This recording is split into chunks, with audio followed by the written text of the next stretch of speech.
Welcome students. हम सभी जानना चाहते हैं कि जो एटम होता है वो इलेक्ट्रॉन्स और प्रोटॉन से किस अरेंजमेंट में मिलकर फॉर्म होता है, मतलब कि ओवरऑल एटम का स्ट्रक्चर क्या है, हम ये जानना चाहते हैं। चैप्टर का मोटिव ही यही है। दोस्तों, सबसे पहले तो थॉमसन ने जो एटॉमिक मॉडल प्रेजेंट किया, हमें पता चला कि रदरफोर्ड ने अपने गोल्ड फॉइल एक्सपेरिमेंट से उसको गलत प्रूव कर दिया। जो रदरफोर्ड थे, उन्होंने जो एटॉमिक मॉडल प्रेजेंट किया वो काफी अच्छा था। हमें आराम से समझ आ गया कि ये जो हमारा एटम है, इसके अंदर ज्यादातर स्पेस खाली है, बीच में एक न्यूक्लियस होता है जिसमें सारे हमारे प्रोटॉन्स होते हैं, मतलब कि एक पॉजिटिवली चार्ज्ड बॉडी हमारे बीच में होती है, और इसके चारों तरफ कुछ शेल्स होते हैं जिसमें इलेक्ट्रॉन्स रिवॉल्व करते रहते हैं। ये सारी बात हमें समझ आ गई थी।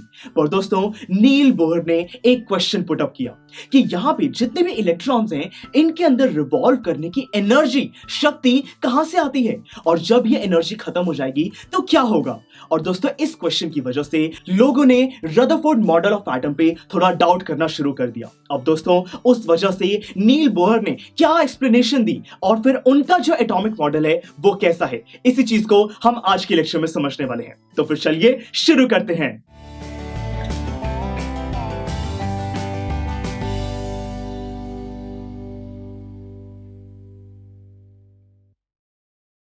तो दोस्तों, रदरफोर्ड ने हमें जो एटॉमिक मॉडल दिया वो बिल्कुल सही था, उसमें कोई प्रॉब्लम नहीं थी। सिर्फ एक छोटी सी एक्सप्लेनेशन थी एनर्जी के बारे में जो कि वो नहीं दे पाए, और यही चीज हमें नील बोहर ने प्रोवाइड करी।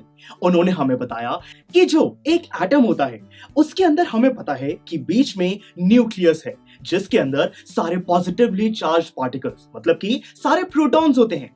अब इसी न्यूक्लियस के बाहर बड़े सारे दोस्तों शेल्स हैं, और इन्हीं शेल्स में कुछ इलेक्ट्रॉन्स रिवॉल्व करते हैं। तो नील बोहर ने इन्हीं इलेक्ट्रॉन्स के बारे में एक्सप्लेनेशन दी। उन्होंने बताया कि ये जो इलेक्ट्रॉन्स है ना, ये बड़े ही स्पेशल हैं। ये बिल्कुल भी एनर्जी रेडिएट नहीं करते हैं। कहने का मतलब ये है कि इनको रिवॉल्व करने के लिए ना ही कहीं से एनर्जी चाहिए और ना ही ये एनर्जी लूज करते हैं। हमेशा अपनी एनर्जी को संभाल के रखते हैं और रिवॉल्व करते रहते हैं। और दोस्तों, ऐसा पॉसिबल इसीलिए हो पाता है क्योंकि जिन ऑर्बिट्स में, जिन शेल्स में ये रिवॉल्व कर रहे हैं ना, वो बहुत ही स्पेशल डिस्क्रीट ऑर्बिट्स हैं। और दोस्तों, इसी एक्सप्लेनेशन के साथ जो हमारा रदरफोर्ड मॉडल ऑफ एटम था वो सक्सेसफुल बना, और फिर इस पूरे एटॉमिक मॉडल का नाम रख दिया गया Bohr's model of an atom. इसको और सही तरीके से समझने के लिए हम प्लैनेट का भी एग्जांपल ले सकते हैं।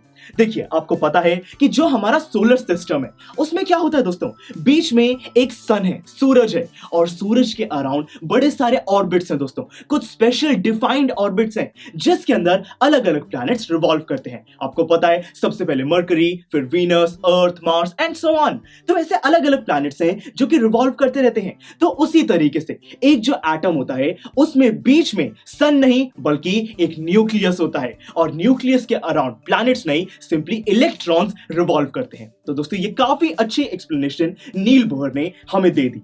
फिर दोस्तों, न्नील बोहर ने हमें यह भी बताया कि ये जो एटॉमिक मॉडल है इसके अंदर इन शेल्स को एनर्जी शेल भी कहा जा सकता है। इनका नाम हम रख सकते हैं कि जौन सा शेल न्यूक्लियस के बिल्कुल पास है, न्यूक्लियस से जो फर्स्ट शेल है उसको कहा जाएगा के शेल, उससे अगले वाले को एल, उसके बाद M, N and so on. ऐसे जितने मर्जी शेल्स बनाए जा सकते हैं। अब दोस्तों, जो के शेल है, क्योंकि वो न्यूक्लियस के बाद पहले आता है, तो हमने उसका नंबर रख दिया कि ये है फर्स्ट शेल। तो यानी कि एन नंबर क्या है इसका 1, एल का है नंबर 2, एम का 3 और एन का 4। तो इसी तरीके से ये जितनी भी एनर्जी शेल्स हैं इनको बहुत ही अच्छे से नील बोहर ने डिस्क्राइब कर दिया। तो फाइनली स्टूडेंट्स, आज के लेक्चर में हमें पता लग गया है कि एक एटम असलियत में कैसा होता है, उसका स्ट्रक्चर क्या है।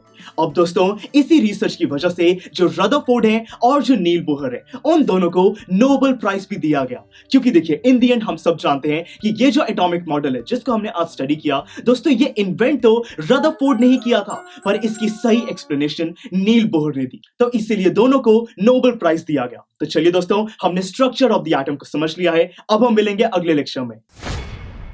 आई एम श्योर स्टूडेंट्स, आपको ये लेक्चर बहुत ही पसंद आया होगा।